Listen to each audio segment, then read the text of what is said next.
Esther chapter 1, verses 1 to 9.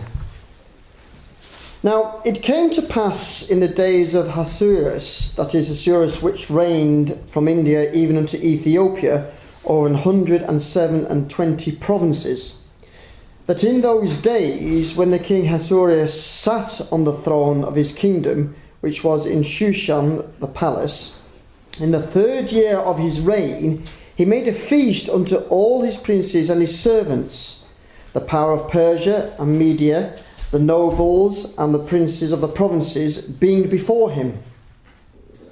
When he shewed the riches of his glorious kingdom and the honour of his excellent majesty many days, even 180 days.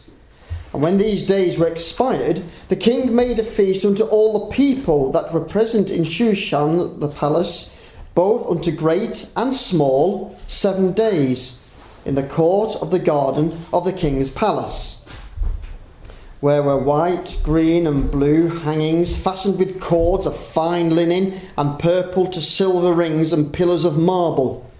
The beds were of gold and silver, upon a pavement of red and blue and white and black marble. And they gave them drink in vessels of gold, the vessels being diverse one from another, and royal wine in abundance, according to the state of the king. And the drinking was according to the law, none did compel, for so the king had appointed to all the officers of his house, that they should do according to every man's pleasure. Also Vashti the queen made a feast for the women in the royal house, which belonged to King Ahasuerus. Thank you, brother. Please don't turn to the notes just yet. Please don't read them while I'm speaking about other things. Just a few minutes before we get to the notes. So if the Lord will, we're going to look at Esther in the coming weeks, if the Lord spares us. And just wanted to, this morning really, will be fairly academic, although hopefully there'll be some blessing there. And just an introductory message this morning. We're not really going to get into the passage that we read, but I thought it would be right to read some of it at least. So just a few introductory thoughts. You may know that there's no mention of God or the Lord or prayer in the entire book of Esther. Name of God doesn't appear, Lord doesn't appear, prayer doesn't appear, and it's unique in that in all the books of the Bible. But the providence is, the events that take place make it clear to us that God is at work all through the book. And the outcome confirms that God is at work, because in the end righteousness triumphs in Mordecai and wickedness is overthrown in Haman. Also the prosperity of the Jews by the end of the book also confirms that God was working throughout, because the Jews will never be exalted by the godless world. So clearly God was working in this situation, because the Jews are always normally a target, but here they're victorious. What we see in this book is what a good brother Patrick Curry once said: God silently planning for us in love. He's behind the scenes, just as he is tonight, just as he is rather this morning. And we go about our lives, we're touched by this and by that, but behind the scenes God is silently planning for us in love. And that's what's happening in the book of Esther. I'm hoping to take my time over it, because there's a lot of New Testament teaching that can be brought out, and it's one of my favourite books, a beautiful book, so I'm not going to rush over it in the coming weeks, but the Gospel's here too. We're going to spend some time looking at the historical setting now, and I strongly recommend that you keep the notes that I've given to you, because you won't find them, what I've had to say this morning, you'll find hardly anywhere. My dates are based upon the work of Jack Mormon and Martin Anstey, and almost every preacher and commentator makes a mess of Esther, Ezra and Nehemiah as far as the chronology is concerned, because they follow a secular chronology called Claudius Ptolemaeus. The British Museum messes up the dates in this area. When you go and you look at the Persian room and you see all the pictures and all the things from Persepolis, which was one of the capitals, you'll find that the dates are out, at least these are what they give is the common dates, which most preachers and commentators give. Even Dr. Ruckman, the excellent Dr. Ruckman, is out on the dates here, in my view. The notes in the Cambridge Bible, one of the most expensive Bibles you could get. I don't know why I said that really, but nevertheless, in the back there are some notes, and the dates are wrong. And the dates started to go wrong round about the time of Nebuchadnezzar. And I was reading a book yesterday by a guy called Bill Cooper on the authenticity of Esther. Lo and behold, although there's lots of good things in there, he's out because of the dates. And sadly, it renders the book largely worthless. So what we're going to do for a while is look at the Persian kings and the dates of them so that we can see where we are in history here. And it should help you also, especially if you keep these notes, and I strongly recommend you keep them. If you can find them refuted, that's fine. But when you come to study Ezra, Nehemiah, that goes together with Esther, and it's a maze. It's so difficult to understand it all without some of the things I'm going to give you today. So the book of Esther is set during the prominence or the preeminence of the Persian kingdom. You remember the vision or the dream that Nebuchadnezzar had of a golden statue, a head of gold, arms and shoulders of silver, then the lower body, the thighs of brass, and then iron and clay. And he was told these were the successive kingdoms. First of all, Babylon and then Persia. And we're in that Persian period. Babylon has come and gone. Now, what's made Ezra, Nehemiah and Esther so difficult for many is that names like we read this morning, Ahasuerus and Artaxerxes, were actually titles such as king and pharaoh and Caesar, and not just names. And that creates a lot of difficulty. The king called Ahasuerus in this book is also called Darius Hystaspes. Darius Hystaspes. I'll tell you a lot more about him as we go. Now, this is not the same Darius who took the kingdom from the Babylonians. If you look with me at Daniel chapter 5,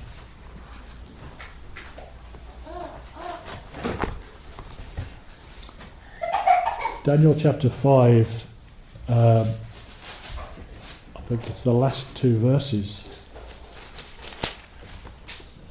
Verse 30, in that night was Belshazzar, the king of the Chaldeans or the Babylonians, slain, and Darius the Median took the kingdom, being about 62 years old. So here's a Darius, but this is not Darius Hystaspes. It's not the same Darius as we're reading about in the book of Esther. I'll make that clear as we go. The date that Babylon fell to the Persians was 450 BC, and again this is 70 or 80 years out from most of the chronology, but I'm convinced Jack Mormon's right and Martin Ernst is right. The Bible study is very thorough and he proves it from the scriptures without resorting to secular chronology. So the date that Darius the Persian took the kingdom from the Babylonians, the night Babylon fell, the night of Belshazzar's feast was 450 BC. And this Darius that took over the kingdom that we've just read about in Daniel was co-regent with Cyrus the Persian. They reigned together for a while. And it was this Cyrus who sent the Jewish exiles back to Jerusalem. And by the way, you can look at your notes now. I'm sorry. We're halfway down page 1. I'm sorry about that. About halfway down the page, it was this Cyrus who sent the Jewish exiles back to Jerusalem in the first year of his reign, that is 450 BC. And this was foretold by Isaiah around 200 years before. Let's go to Isaiah chapter 44.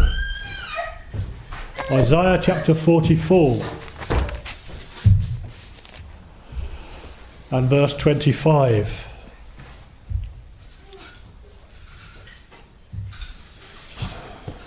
Have I got the wrong verse?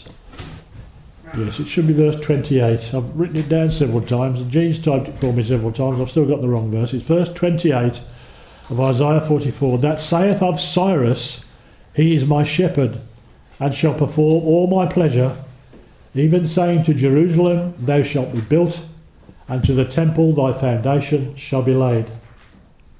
And then in chapter 45, thus saith the Lord to his anointed, to Cyrus. Now this is about 200 years before Cyrus has come to the throne. This is prophecy. Thus saith the Lord to his anointed, to Cyrus, whose right hand I have holden, to subdue nations before him, And I will loose the loins of kings to open before him the two-leaved gates, and the gates shall not be shut. I will go before thee and make the crooked places straight. I will break in pieces the gates of brass and cut in sunder the bars of iron. And I will give the treasures of darkness.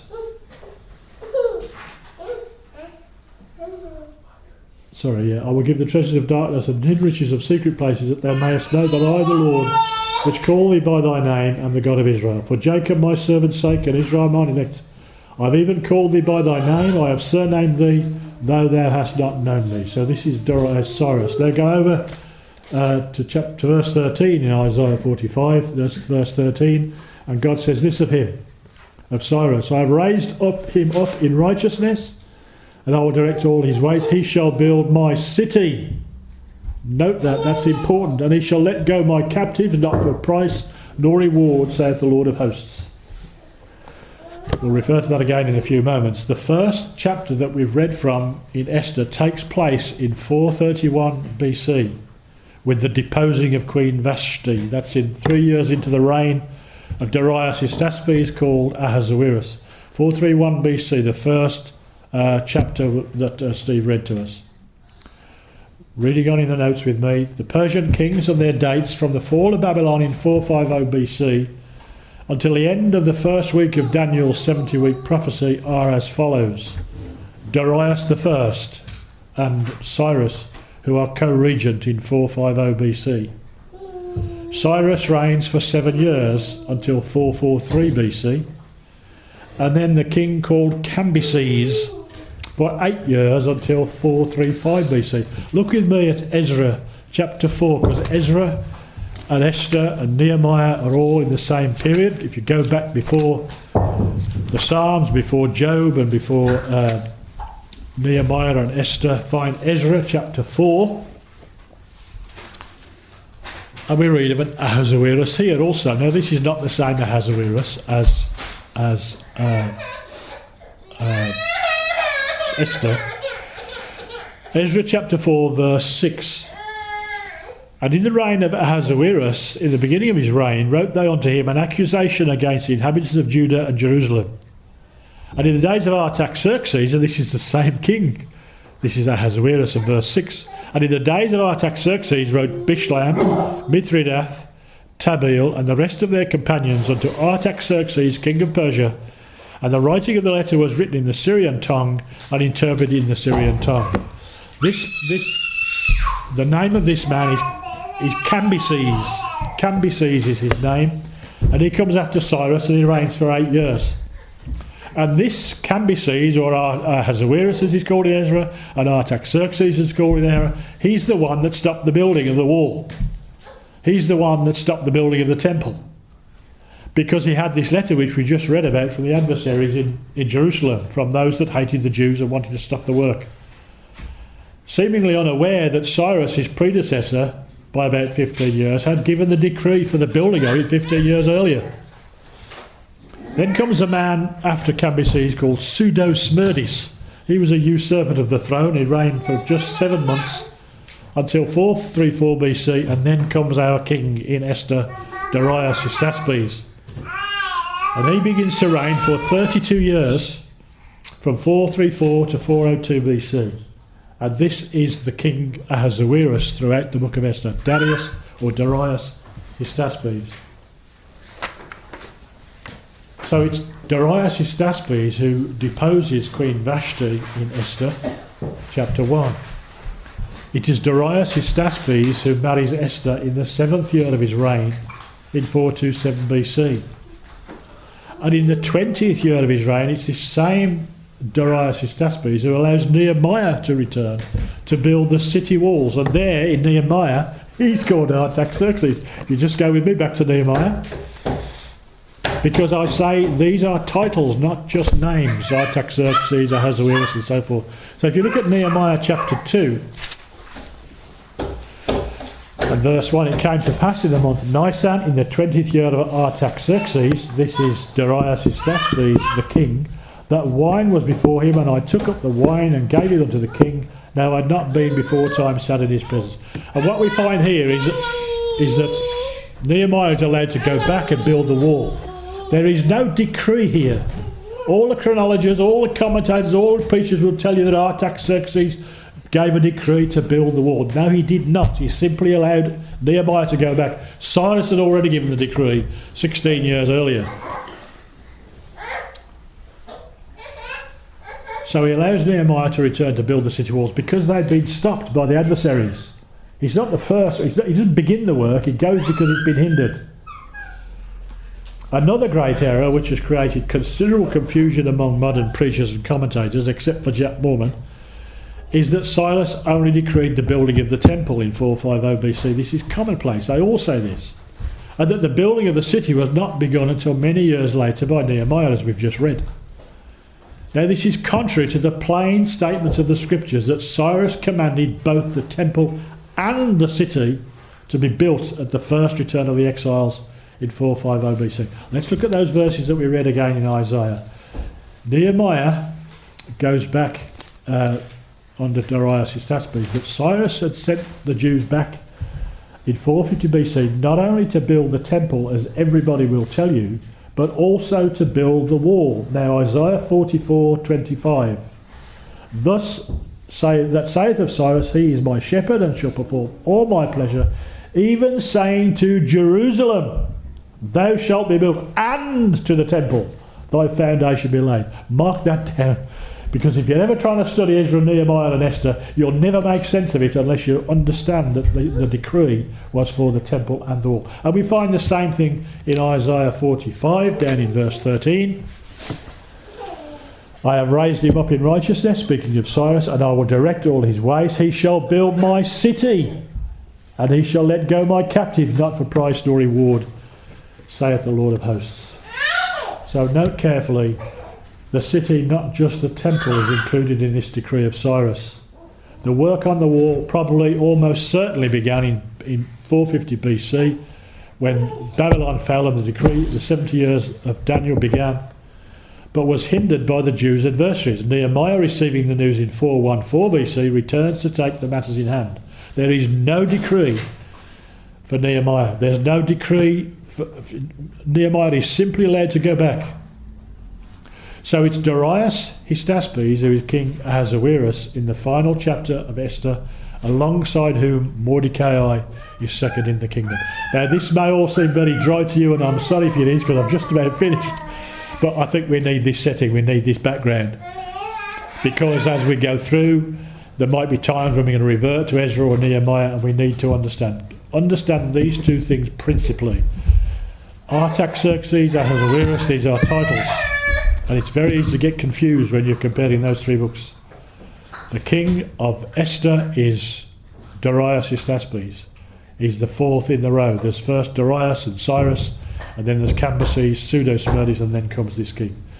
If you want more information on the chronology I've given you here, if you really want some Bible study, if you really want to put your thinking cap on, you should obtain The Romance of Bible Chronology by Martin Anstey, or The Two Great Divides by Jack Mormon. Both masterpieces of Bible study, but be warned, you'll have to put on your thinking cap. I'm sorry it's been largely academic this morning and might have bored you to death, some of you, but I think we need that background. And God willing, we'll get into some more practical, devotional, spiritual matters, the Lord willing, next week. Amen.